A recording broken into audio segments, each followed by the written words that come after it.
Muy buenas tardes con todos los presentes. Tengan un cordial saludo de parte de la Oficina de Telesalud del Hospital Regional del Cusco. En esta oportunidad tendremos una tele-IEC a cargo de la doctora Diana Mercedes Lloclia Concha, médico psiquiatra de nuestro hospital, con el tema trastorno de ansiedad. Los dejo en la palabra de la doctora. No sin antes aclararles que cualquier duda, pregunta o consulta que tengan la hagan al final mediante el chat. Les presento acá a la doctora Diana Mercedes. Buenas tardes, mucho gusto agradecer a los que me invitaron a participar hoy día de esta ponencia. El tema que hoy día voy a compartir con ustedes es el trastorno de ansiedad. Lo vi por conveniente porque es un cuadro que a veces lo solemos pasar y es la causa, una de las segunda causa más común en los trastornos de salud mental después de la depresión.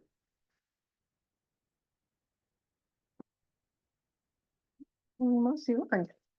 Ya, antes de empezar vamos a hacer el índice de los temas que vamos a tratar. Vamos a hacer una pequeña introducción, clasificación que conocemos de los trastornos de ansiedad, datos epidemiológicos, la etiopatogenia, los aspectos clínicos, que es muy importante para el diagnóstico adecuado, un diagnóstico diferencial, curso y pronóstico y un breve resumen sobre el tratamiento. Los trastornos de ansiedad, para empezar, tenemos que definir qué es la ansiedad, ¿no? Conocemos la ansiedad como una emoción, conocemos la ansiedad como un trastorno. ¿Cuándo delimitamos si una ansiedad es normal o cuando es una ansiedad patológica, ¿no? Para empezar, la ansiedad es una respuesta natural, incluso de supervivencia, frente a situaciones de amenaza o riesgo. Para diferenciarla de la patológica, tenemos que definir algunas características. En la ansiedad normal es frente a una situación real de peligro, es externa, que tiene un corto tiempo de duración y una vez que este peligro desaparece o disminuye, esta ansiedad también se atenúa, se autorregula. En la ansiedad patológica es todo lo contrario, es persistente, tiende a cronificarse, se anticipa eventos que no han pasado, tiene acompañado de mucha molestia física, síntomas físicos, ¿no? Y lo más importante, producen incapacidad en las áreas de la vida del paciente. En la ansiedad patológica tenemos tres características, que es anacrónica, fantasmagórica y repetitiva. Anacrónica se refiere a que no está fijada en un tiempo, puede visualizarse situaciones del pasado, del futuro. Fantasmagórica se refiere a situaciones imaginadas, ¿no? O sea, no es real el peligro que quizás que uno está experimentando o quizás hay una sobreestimulación a este peligro. Y es repetitiva, lo que tiende a convertirlo en crónico. Y es desproporcional al estímulo y persistente. Acá tenemos la ansiedad normal, como dije, reactiva a una situación real que puede asociarse a miedo. También hay que diferenciar el miedo, ¿no? Que es frente a una situación que estamos experimentando, puede ser un objeto o una situación, pero existe, el riesgo existe y la respuesta es en respuesta a este factor de riesgo. Y también puede ser como un rasgo de personalidad. Si no hacemos un autoanálisis, cada persona tiene características en su forma de ser, ¿no? Hay personas que son más expresivas, hay personas que son más retraídas, y como característica hay como un rasgo de personalidad la ansiedad, pero no lo convierte en patológico. En la ansiedad patológica la clasificamos en primarias y secundarias, ¿no? En la primaria los trastornos más comunes, que son el trastorno de pánico y la ansiedad generalizada. Y en la secundaria puede ser asociado a otro trastorno de salud mental, como la depresión, la psicosis, el TOC, trastorno de estrés postrauma y las enfermedades orgánicas. En la clasificación manejamos la clasificación del CIE-10, el CIE-11 que ya está siendo usado y el DSM-5. Tienen algunas diferencias, pero en general los trastornos que están reportados son el trastorno de pánico, la ansiedad generalizada, su complicación, el trastorno de pánico, la agorafobia, la fobia específica y situaciones específicas que generan ansiedad, ¿no? Como la social, por separación, por enfermedad o secundaria o inducida por medicamentos. En los datos epidemiológicos, ¿quién sufre con mayor frecuencia ansiedad, las mujeres o los varones? Bueno, las mujeres usualmente siempre ganamos hasta también para la ansiedad, ¿no? La ansiedad es más frecuente en mujeres en 2 a 1 en una proporción. La edad de inicio oscila entre la juventud, unos 20 años, hasta la adultez, 40 años.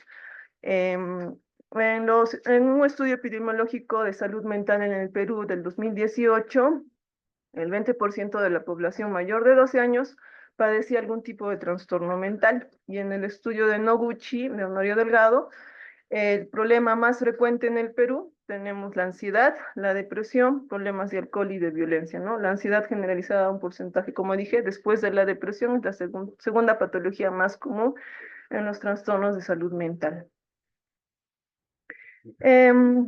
Para definir cómo ha afectado en la pandemia nuestro estado de salud mental, en un estudio del 2021 se hizo una población de 1.003 participantes para detectar los factores asociados, ¿no? Mayor depresión, ansiedad y suicidabilidad.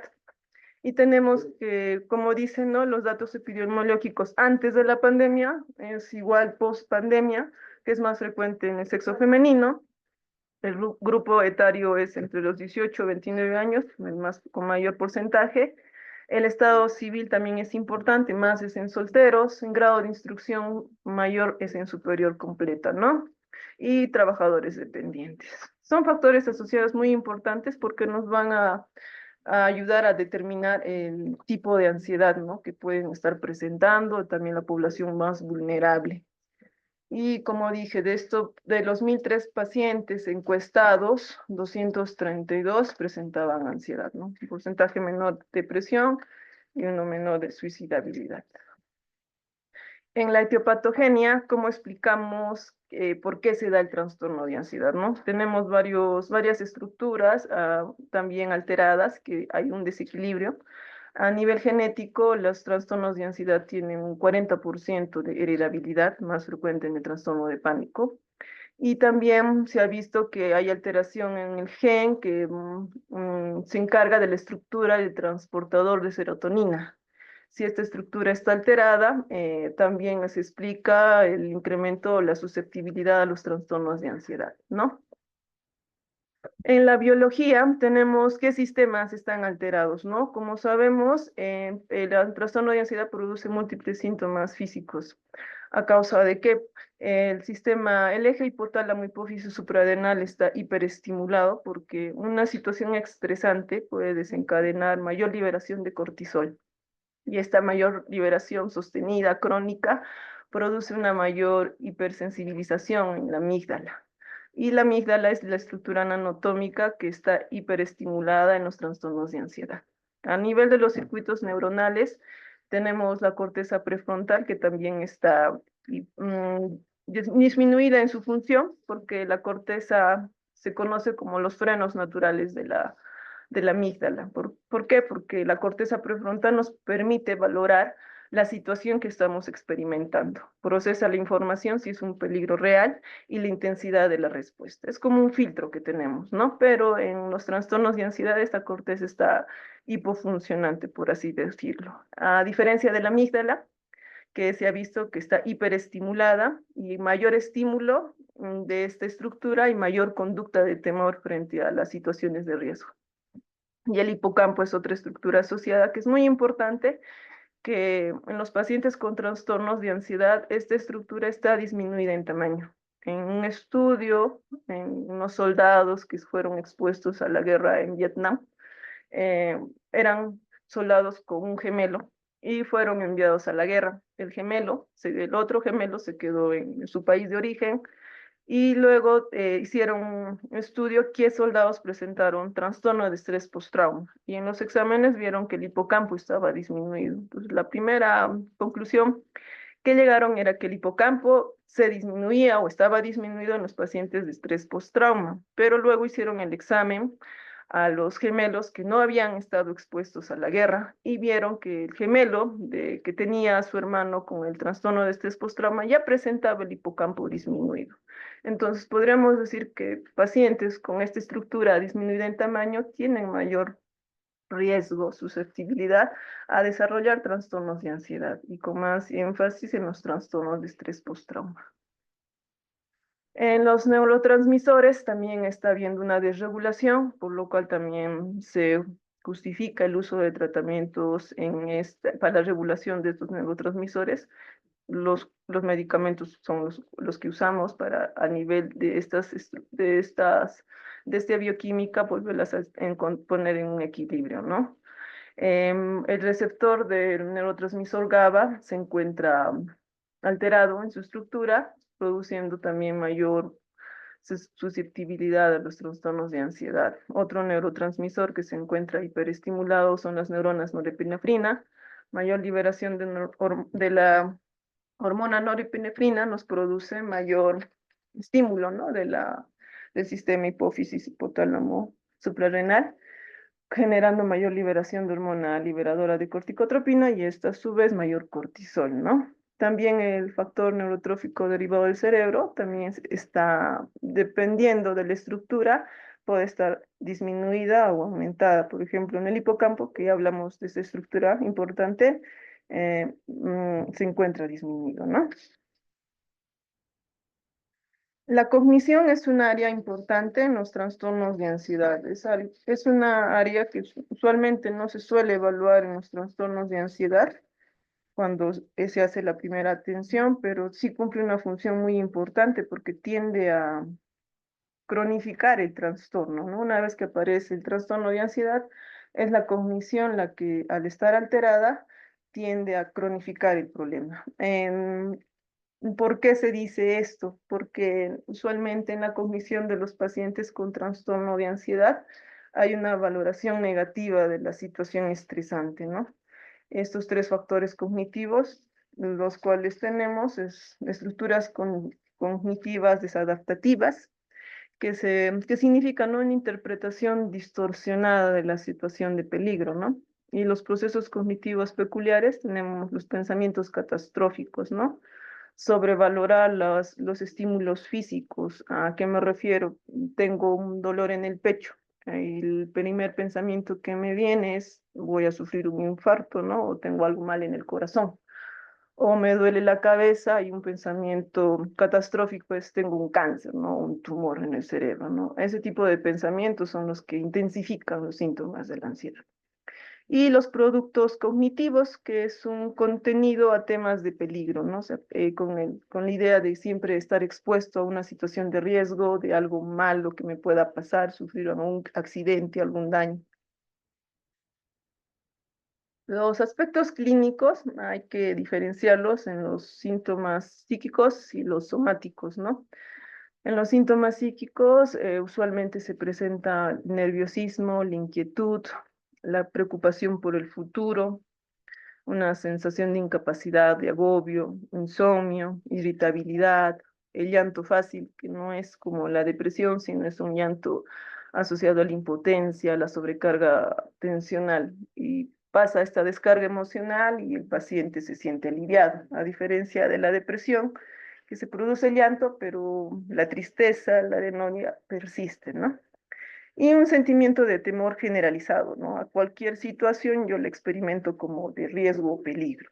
Y en los síntomas somáticos, los más frecuentes son la palpitación, la taquicardia, la sensación de falta de aire, el miedo a la muerte, mareos, temblores, sudoración, molestias precordiales, náuseas, molestias como las parestesias y este miedo, ¿no? Intenso a volverse loco, perder el control. Es muy importante, más adelante lo vamos a ver por qué.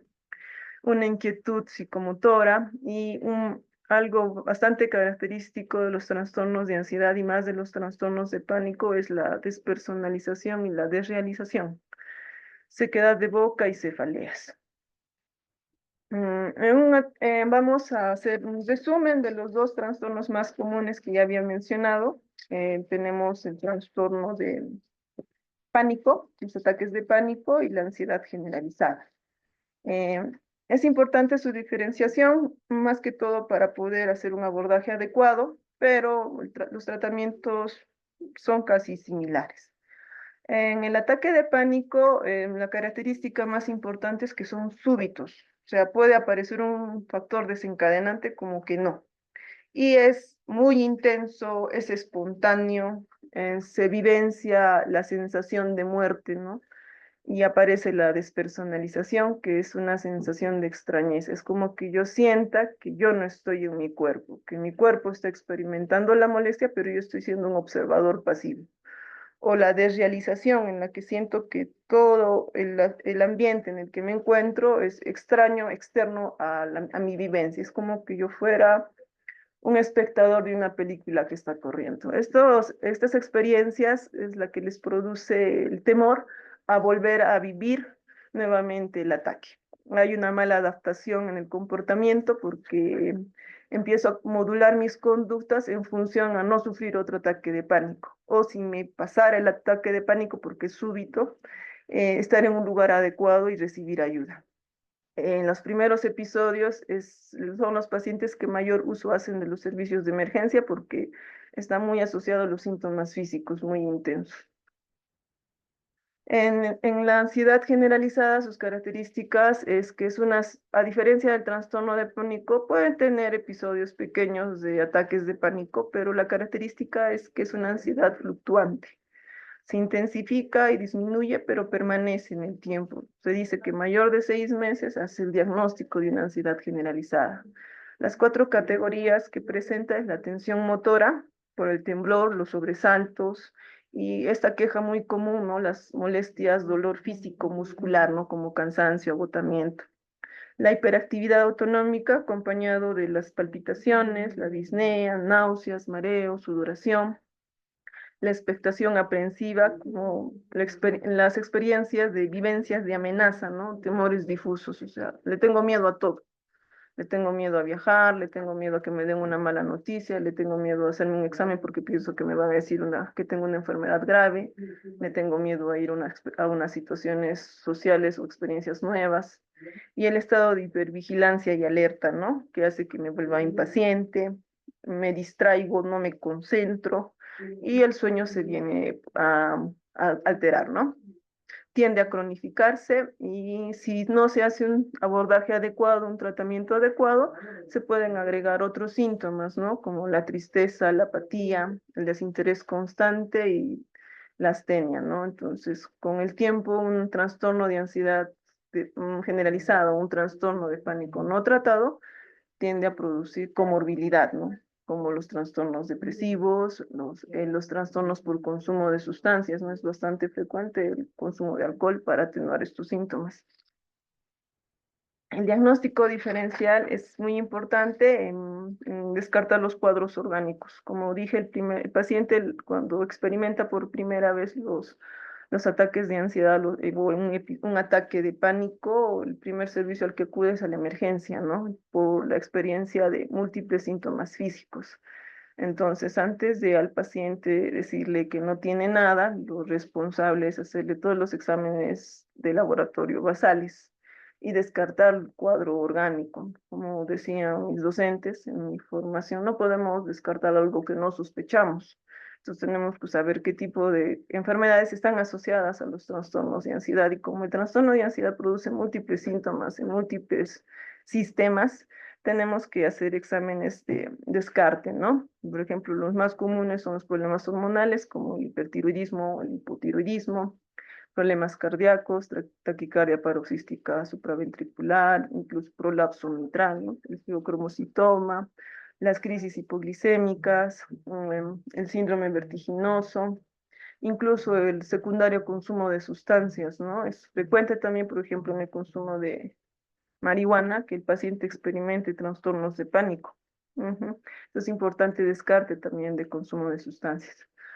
Los trastornos psíquicos de salud mental, diferenciar, ¿no? De un trastorno depresivo, como dije, la depresión produce características muy diferentes a la ansiedad. Las más importantes es la tristeza constante, la anedonia, que es la incapacidad de disfrute, y el tema de que está más enfocado sus pensamientos en sentimientos de inutilidad, de desesperanza, minusvalía, ¿no? No tanto a situaciones externas, sino una crítica hacia él mismo en la depresión, ¿no?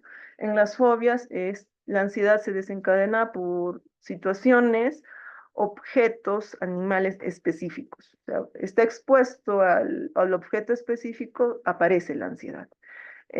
Deja de estar en contacto con el factor externo y la ansiedad se atenúa, ¿no? Entonces, la fobia específica es diferente, un trastorno de ansiedad, un trastorno de pánico, pero comparten síntomas, ¿no? La psicosis, usualmente los síntomas iniciales en los pródromos de un trastorno psicótico es una ansiedad difusa, como una ansiedad generalizada, múltiples molestias físicas, que reciben tratamientos antidepresivos largo tiempo, pero no mejoran, ¿no? Entonces hay que descartar que no sea un trastorno psicótico, ¿no? El trastorno de estrés postrauma, porque el trastorno de estrés postrauma se desencadena frente al recuerdo o a la vivencia de un evento traumático del pasado, ¿no? Incluso está asociado a los flashbacks, ¿no? Como la reviviscencia de estos eventos traumáticos. Y el TOC, que se incrementa la ansiedad frente al pensamiento obsesivo, ¿no? No a situaciones externas generalizadas, sino a un pensamiento preciso que al aparecer el paciente intenta bloquearlos y es cuando la ansiedad se incrementa. O en la conducta, ¿no? En la conducta compulsiva. Intento, si es un pensamiento de contaminación, mi conducta compulsiva para atenuar el pensamiento es lavarme las manos, pero esto me genera más ansiedad y no atenúa el pensamiento, ¿no? En el concurso y pronóstico, como les dije antes, tiende a cronificarse, es fluctuante. En el Instituto de Estudio de los Trastornos de Pánico, dicen que los trastornos de ansiedad en un 30% tienen una recuperación completa, un 50% los episodios son recurrentes, pero menos intensos, menos graves, y un 20% puede hablarse de una recuperación. La recuperación completa se puede dar con un tratamiento farmacológico psicoterapéutico. O sea, el porcentaje de población que se recupera es pacientes que han hecho un tratamiento. El trastorno de pánico está asociado a la agorafobia, hasta en un 70%. ¿Por qué se da esto? Porque usualmente el paciente no recibe la atención oportuna para el trastorno de pánico y el paciente empieza a cambiar sus conductas para adaptarse a estas crisis y empieza a tener conductas desadaptativas, ¿no? Entonces evita lugares muy abiertos, lugares donde pueda sufrir el ataque de pánico y no recibir ninguna ayuda, ¿no? Entonces lo que hace el paciente es ya no sale a la calle, ya no usa transporte público, renuncia al trabajo, evita situaciones sociales, prefiere estar en casa. Entonces, el trastorno de pánico tiende a complicarse con una agorafobia, ¿no? Y si no se trata, si el paciente sigue sin recibir una atención adecuada, oportuna, se puede asociar a comorbilidades, ¿no? El trastorno depresivo y el abuso de sustancias, ¿no? Nunca voy a olvidar de un paciente que atendí en mis años de residencia en el Hospital Loaiza, que era un paciente que acudía a psiquiatría por problema de alcoholismo, pero el paciente tenía la peculiaridad que estaba ciego. Y la interconsulta era porque se sentía deprimido porque estaba ciego. Cuando se le hace la evaluación clínica, el paciente joven de 32 años, un profesional, ingeniero civil, comenta que unos 5 años atrás empezó a experimentar ataques de pánico, pero él no sabía que era un ataque de pánico, simplemente sentía un miedo intenso, una sensación de muerte, incluso aparecían los episodios en las noches, le producía un despertar súbito y un temor muy intenso a volver a sufrir el trastorno. Había acudido a emergencia en múltiples oportunidades, le habían dicho que no era nada físico y que regrese a su casa, ¿no? Entonces el paciente al ver que ya no podía recibir la atención en el hospital, se percató de que cuando tomaba alcohol, estas crisis de ansiedad se atenuaban, ¿no? Entonces empezó a incrementar la frecuencia del consumo de alcohol. Y en un punto es cuando ya no tenía alcohol a la mano, empezó a tomar los alcoholes, pues, clandestinos, ¿no? Y ahí habrá consumido, habrá probado el alcohol metílico, ¿no? Y es por lo cual se causa la ceguera. Entonces el paciente llega a la emergencia, se es internado por la ceguera, por una intoxicación alcohólica. Y la interconsulta era el psiquiatra por depresión, por perder la visión. Pero en ningún momento se hizo un adecuado abordaje en la historia para reconocer cuál fue el trastorno que ocasionó todo esto, ¿no? Entonces, como dice la literatura, el trastorno de pánico no tratado está muy asociado a abuso de sustancias o trastornos depresivos. Y en este caso, un cuadro orgánico, ¿no? Como una intoxicación. ¿Cuál es el tratamiento? El mejor tratamiento no es solo tratamiento farmacológico ni solo terapia psicológica, ¿no? Usualmente tenemos la idea de que es fuerza de voluntad lo que me va a hacer salir adelante y no tener miedo, ¿no? Pero en realidad no es así. El tratamiento más adecuado es el que aborda varias áreas de la vida del paciente. Entonces, el mejor tratamiento es el tratamiento farmacológico acompañado de psicoterapia. La psicoterapia que mayor evidencia tiene para estos pacientes es la terapia cognitivo-conductual. Los trastornos en el tema del tratamiento farmacológico es un tratamiento combinado de benzodiazepinas y los de primera línea, los inhibidores selectivos de la recaptación de serotonina, ¿no? El tratamiento, ¿cuánto tiempo? Se recomienda que sea un tratamiento prolongado de 1 año, 12 meses a 24 meses. Cada caso es específico, el tratamiento siempre tiene que ser individualizado a cada paciente. Si es un paciente que tiene antecedentes familiares, es un paciente que tiene múltiples factores de riesgo para que esta ansiedad se mantenga, se cronifique, hay que mantener el tratamiento farmacológico más tiempo, ¿no? O si ya es un paciente que ha recibido en una primera ocasión medicación, pero lo ha dejado por múltiples razones y esta vez es su segundo tratamiento, el tratamiento también va a ser más largo. Entonces es importante que el médico tratante, el psiquiatra tratante, determine la singularidad de cada paciente, ¿no? En un pequeño cuadro de resumen en el que vi cómo podríamos hacer el abordaje, ¿no? De los trastornos de ansiedad, por ejemplo, en los síntomas, si son muy severos y un paciente acude a la urgencia y la emergencia, tratamiento de primera línea, después de descartar las causas orgánicas o las comorbilidades, si es un trastorno de ansiedad, un trastorno de pánico o el uso de las benzodiazepinas de alta potencia, de vida media corta, son las más adecuadas por su tiempo de acción. Podemos usar alprazolam, lorazepam, pero no lo tenemos aquí. Clonazepam, 0,5 miligramos sublingual. Y si no disminuye, no atenúa los síntomas, repetirlo a los 20 minutos, ¿no? Si fuera necesario.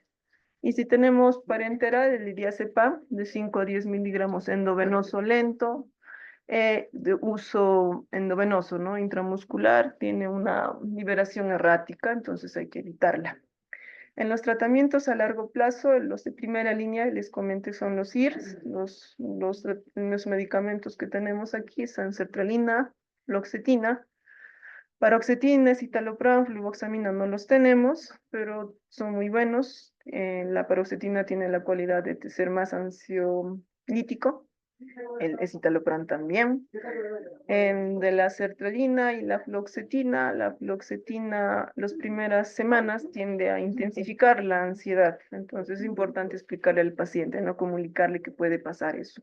Pero luego tienden a remitir. Entonces la sertralina las primeras semanas es mejor tolerada.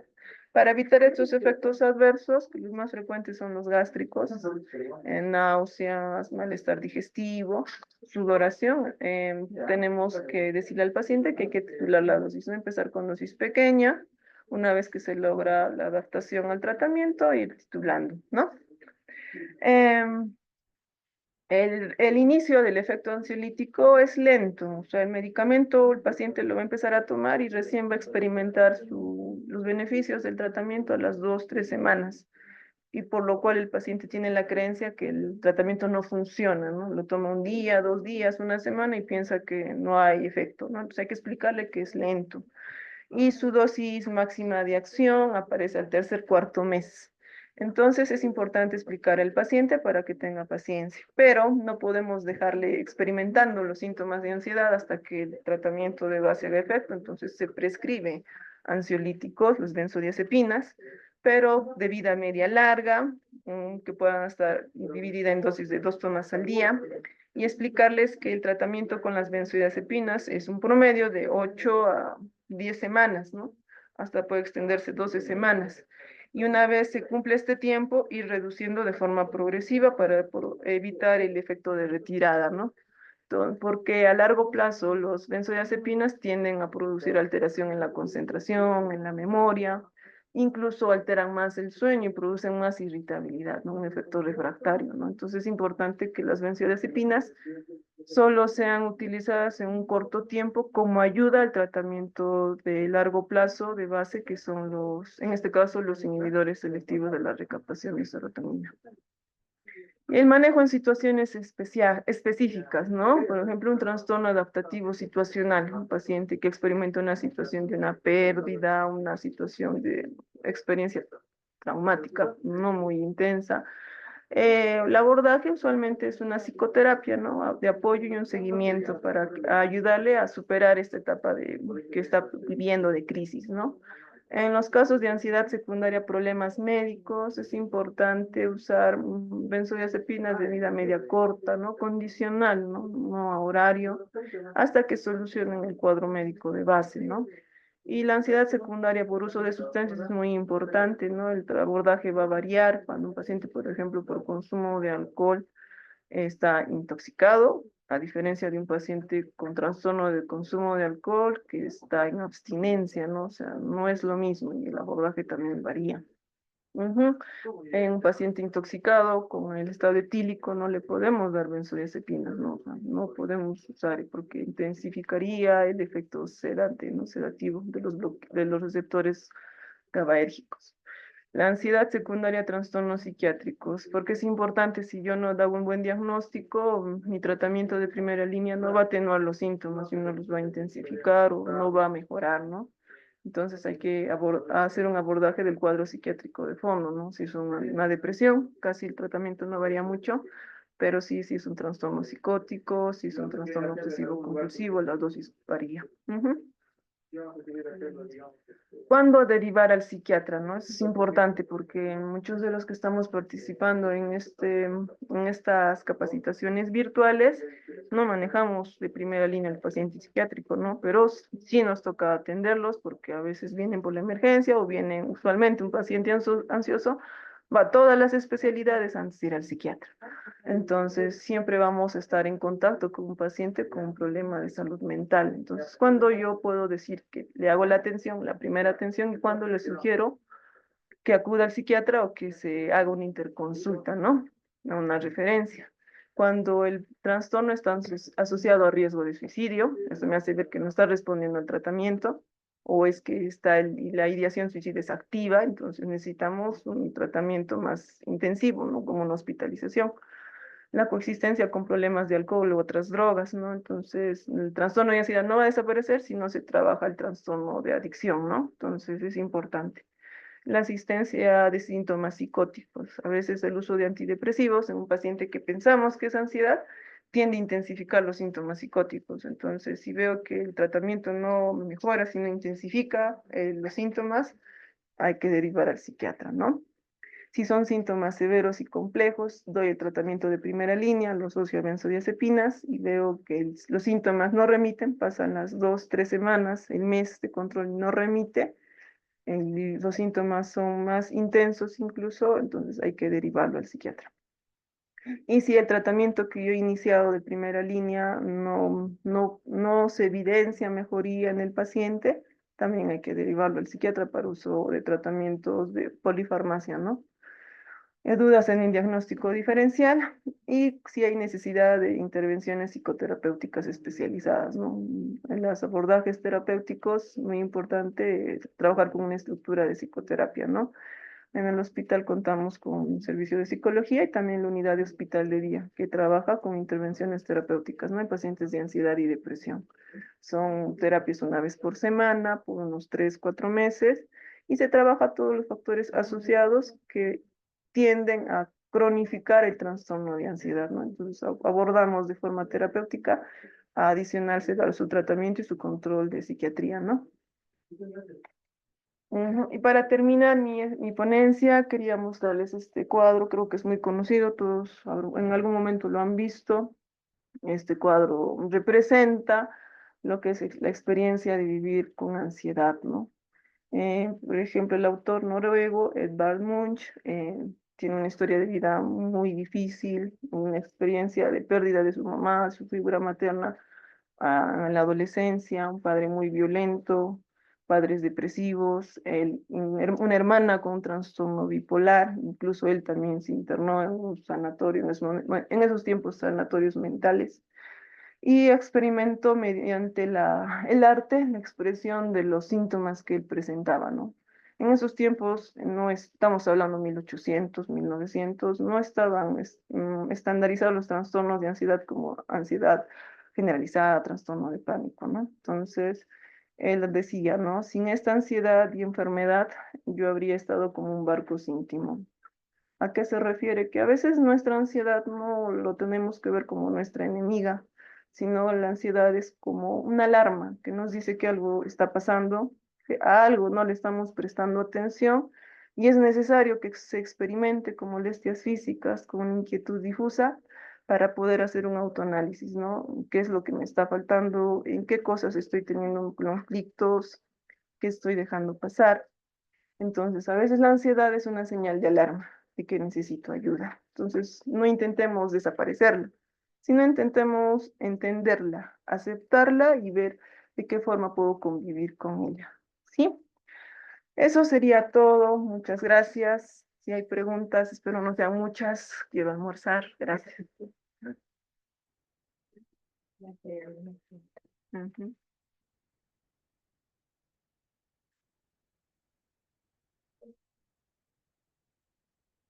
Ya,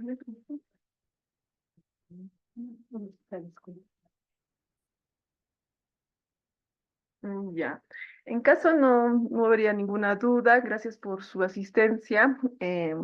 Cualquier consulta o duda, pueden venir al servicio de salud mental. Somos 4 psiquiatras y estamos dispuestos a ayudarlos, ¿no? También en el tema de las terapias contamos con el servicio de psicología, que también puede hacer la primera intervención si fuera necesario. Gracias por su atención. Gracias, doctora. Agradecemos esta excelente participación y les comunicamos que pueden reforzar esta ponencia visitando la página institucional de YouTube. Gracias a todos. Buenas tardes.